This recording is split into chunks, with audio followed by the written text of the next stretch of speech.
Dear students, let's discuss about tangential acceleration in detail. In this section, we are going to discuss about tangential acceleration for circular motion. As we already studied that tangential acceleration is responsible for change in speed or magnitude of velocity. Say for example, if we have a particle moving in a circular path, say a particle is moving in a circle of radius r, we know well that its velocity vector is always tangential to the circle. In this motion, if particle is moving at uniform speed, that means speed is not changing, we can state that its tangential acceleration will be 0. Thus, if we talk about the cases of uniform circular motion, and we know well that in uniform circular motion, velocity vector remains constant. The magnitude of velocity vector means constant. If speed is constant, that implies tangential acceleration is 0. And if we talk about non-uniform circular motion, this is the motion in which the speed of particle continuously changes. That means in non-uniform circular motion, tangential acceleration is always non-zero, or a particle will always be having varying velocity, is also be having a tangential acceleration. We can say if tangential acceleration is positive, the speed of particle will increase. If tangential acceleration is negative, the speed will decrease. Because negative tangential acceleration implies that acceleration is acting opposite to the direction of velocity vector. So we can say tangential acceleration, which is responsible for variation in velocity, it can be written as simply dv by dt. Or more precisely, we should write d over dt of magnitude of velocity vector. We can also write tangential acceleration as v dv by ds, where s is the distance travelled by the particle along the circular path. This we already studied in kinematics also. We can also relate it with the angular motion of particle. Say particle is moving with an angular acceleration alpha. That means the angular speed or linear speed will continuously be increasing. So its tangential acceleration, which will act along the direction of velocity, can always be written as r alpha. This also we have studied at the time of discussion in angular acceleration. So always be careful that tangential acceleration can be either written as dv by dt or v dv by ds, and if required we can also relate it with angular acceleration as tangential acceleration is equal to r alpha. Let us discuss about normal acceleration in detail. As we have studied that normal acceleration is responsible for change in direction of velocity. Here we are going to discuss about normal acceleration for circular motion. So if a particle is moving in a circular path, we know well that the velocity direction is always along tangent. At every moment, when the particle is displaced to next position, the direction of velocity changes. As velocity is changing in a particular direction, it must have some normal acceleration because of which the direction of velocity is changed. Say initially it is having velocity v vector and then it is changed to v dash vector. So here, as we know, normal acceleration is always perpendicular to velocity. As the velocity is changing its direction from v to v dash, it must have normal acceleration which will be acting toward the center of the circle. Again, from the next position, it will move from this point to this point where velocity vector is changed from v dash to v double dash. In this situation also we can say the normal acceleration will be acting in the direction toward the center. In this situation, the normal acceleration for a particle in circular motion can be given as it is given as v square by r, where v is the magnitude of velocity or v is the speed with which the particle is revolving and r is the radius of circle. As we know, if the particle is revolving at an angular speed omega, the linear speed can be written as r omega. So if we substitute v is equals to r omega, the normal reaction we can see it will be r omega whole square by r, which can be given as omega square r. So in terms of speed, normal acceleration of a particle in circular motion can be given as v square by r, and in terms of angular speed it is given as omega square r. So just now we have studied that normal acceleration of a particle is given as v square by r. Now let's see how this expression v square by r can be derived. We'll analyze it with the help of a uniform circular motion. Say we are having a coordinate system xy, and in this coordinate system let's consider a particle which is moving in uniform circular motion. If it is uniform circular motion, the particle will be moving at uniform speed. Say at t equal to 0, particle starts from the coordinate x, 0, and say it starts with an initial speed v, which remains constant, and it can be written as r omega, where r is the radius of circle. So here the x coordinate will be equals to r. Now in this situation, if the particle is moving at uniform angular speed omega along the circular path, then if at t equal to 0 it was located here, we can state at a general time t, particle will reach a position which is located at an angular displacement theta from the x-axis. And here this theta can be written as omega t, because omega is a uniform angular speed. So angular displacement in a time t for the particle can be given as omega t. Now at this position, the velocity vector of the particle will be tangential. It will have two components, one is along x and other is along y. If this angle is theta, this will be theta, and the same angle will be theta here. So we can write the y component of velocity will be v cos theta, and x component of velocity will be v sin theta. Now if we write velocity vector of the particle at a general time t, so we can write velocity vector of particle at time t is, this velocity vector can be given as x component of velocity is towards negative x direction, so it will be minus v sin theta I cap plus v cos theta j cap. Now in this situation, as we know, the value of theta is omega t and omega is uniform, so here if we substitute the value of theta, we'll get velocity vector as minus v sin of omega t I cap plus v cos of omega t j cap. Now if we wish to calculate the acceleration of the particle moving in uniform circular motion, the acceleration can be written as dv vector by dt. Now if we differentiate this expression, let's differentiate. Here it will be minus v, the derivative of sin omega t will be cos omega t into omega. So this will be minus v omega cos of omega t I cap, and differentiation of cos omega t will be minus sin omega t into omega, so it will be minus v omega sin of omega t into j cap. Now in this equation, we can state whatever acceleration which will exist in this particle, it must be normal acceleration, because for uniform circular motion the magnitude of a speed remains constant, so here tangential acceleration must be 0. So in this situation, this acceleration must be the normal acceleration, and its magnitude can be given as magnitude of this vector, which can be written as root of v omega cos omega t whole square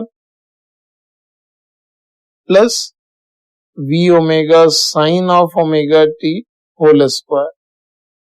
Here we can see this cos square omega t plus sin square omega t becomes 1. So this is finally v omega only.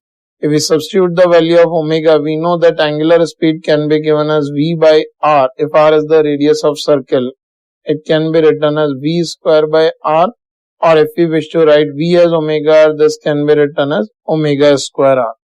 So we can state that normal acceleration of a particle moving in any circular motion can be given as either v square by r or omega square r. In this situation, we have taken the case of uniform circular motion. That's why total acceleration is equal to normal acceleration only. Let us discuss the normal acceleration for a particle in two-dimensional motion. If we just talk about two-dimensional motion, we can simply state if a particle is moving in a curve like this, at various positions of particle, we can consider that the particle is moving in a small arc of a circle. Like say if a particle goes from point P to Q, in this portion of the curve we can consider particle was moving in arc of such a circle. If say a particle goes from this position x to y, we can consider that this portion xy is an arc of this slightly bigger circle. If a particle goes from point A to B, here we can see that the curve is relatively flat, so we can assume it is an arc of a very large circle. So such arcs we can consider small curvatures. These arcs can be considered as small curvatures of this curve.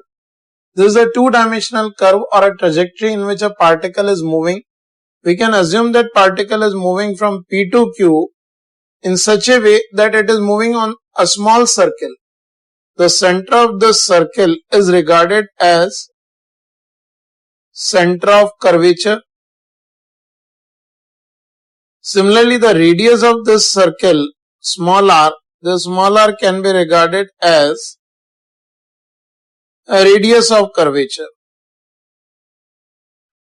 We can simply state wherever the curve is having sharp bend, the radius will be small.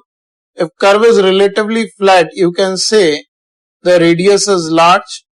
If it is a part of a very large circle, radius is further very high. So we can say in various situations the radius of curvature of curve is varying from position to position. If a particle is moving, say at point P, particle is having a velocity v vector, we can assume that this particle is moving in a circular arc of radius r. That means if it is moving in an arc and it goes from P to Q, we can say it would be experiencing a normal acceleration which will have a direction directed inward the circle or directed toward the center of circle. Similarly, when a particle goes from x to y, its normal acceleration would be acting toward the center of this circle. Similarly, here when a particle goes from A to B, its normal acceleration would be acting toward the center of this bigger circle. So at various positions, the normal acceleration magnitude may be different because the radius of curvature is changing. So if at a position on curve where a radius of curvature is r and a particle is moving at a speed v, then its normal acceleration at this position can be given as, this normal acceleration can be given as v square by r, and we can say the value of speed as well as radius of curvature both may vary from position to position when the particle will move in the curve. You can also keep one thing in mind, this normal acceleration is also sometimes termed as centripetal acceleration. Mainly the centripetal acceleration term is used for the case whenever a particle is in circular motion. This normal acceleration, for calculation of this normal acceleration, we need the value of radius of curvature of the particle when it is moving in a two-dimensional trajectory. If we are having the equation of this curve, say the equation of curve is y equals to f of x, we can directly use a relation to calculate the radius of curvature. Just keep it in mind also. Radius of curvature r can be given by a direct relation, which can be given as 1 plus dy over dx whole square to power 3 by 2 upon d square y by dx square magnitude. This is a relation which you can directly use to calculate the radius of curvature of a curve at any position wherever you want, or wherever you want to calculate the normal acceleration, you can directly use this relation.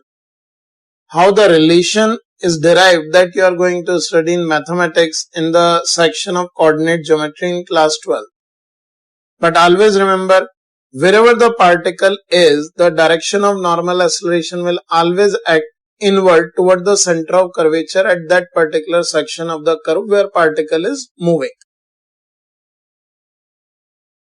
Now we'll discuss centripetal force in circular motion. We have studied that in case of circular motion, always a normal acceleration is there, of which instantaneous value is given by v square by r. We know well that the acceleration, whenever there is some acceleration, it is because of some force. This normal acceleration, we know it always acts toward the center of a circle. Say if a particle is revolving in a circular path, and at an instant if say particle is having velocity v, it will be having a normal acceleration directed toward the center O of the circle. And this acceleration can be given as v square by r, where r is the radius of the circle. Now in this situation, every force causes acceleration. If there is some acceleration, it must be because of some force. The force which is responsible for normal acceleration in case of a circular motion is termed as centripetal force. For centripetal force, we can write the force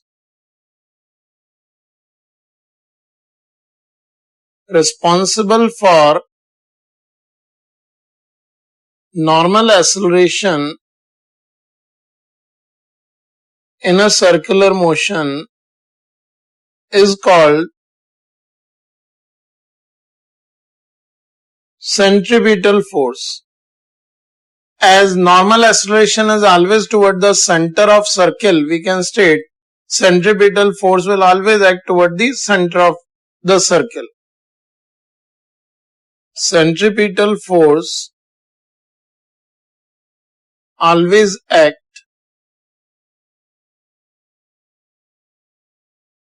towards center of circle. About centripetal force, it is generally written as CP force also.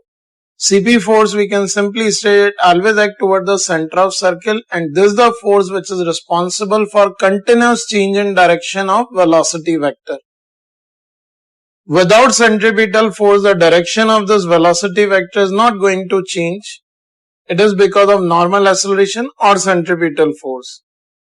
So the magnitude of the centripetal force can be written as m into normal acceleration, or it can be given as mv square by r toward center of circle. And we can always state for circular motion of a particle, centripetal force is necessary. Now this is the force because of which circular motion takes place. You just always keep this note in your mind that for a circular motion of a particle,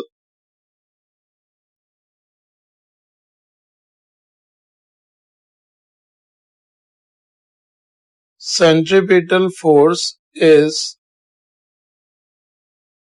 necessary. As we have discussed that for every circular motion centripetal force is necessary, let's consider an example. So there is a small block which is tied to a point O with the help of a string. If say this block is thrown tangentially with some speed u, it follows the circular path of radius L, where L is the length of the string. It is quite obvious in this motion, when the block would be moving in the circular path, we can say the string will be experiencing a tension in inward direction. So for this circular path, if it exists in a horizontal plane, this tension is the force which provides necessary centripetal force for the circular motion of the particle. So in this situation, for this circular motion to continue, tension is necessary. Say at any point of time, if we cut the string, tension in the string becomes zero, and if it is moving with the uniform speed u, it will tangentially move off with the same speed, as now no normal acceleration is provided to continuously change the direction of its motion. So in this situation, we can say the tension in the string T is providing the necessary centripetal force which is required for its circular motion. So here we can write T is equals to mu square by L, where L is the radius of this circular motion. Similar to the previous case, let's analyze one more circular motion. Here we can see there is a vertical circular track and an object of mass m is thrown with the speed u on the horizontal part of this track. When this block reaches the vertical curved track and it starts moving up, we can see when it starts moving up, the normal reaction on this block will be acting in the direction directed towards center. Here for this circular motion, this normal reaction is providing the centripetal force. Here we can say during its vertical circular track, it will also be experiencing mg in downward direction. Let us consider this block at a position when its radius vector makes an angle theta with the vertical direction. So at this position, we can say in radial direction it will be experiencing a normal reaction towards center, and in outward direction it will be experiencing a component of its weight, that is mg cos theta. So in this situation, net inward force acting on the block during circular track is n minus mg cos theta, which is providing the necessary centripetal force for the circular motion of this block. Here we use n minus mg cos theta is the net centripetal force which is required for the circular path. So it can be written as mv square by r. If v is the instantaneous speed of particle at this position and r is the radius of the circular track. So always remember, whenever there is a body or a particle in circular track, the net real force or the net force acting on the body toward the center can be taken as centripetal force, and it can be equated to mv square by r. So always remember, in a circular motion, net a radially inward force is equals to mv square by r, and this we term as centripetal force.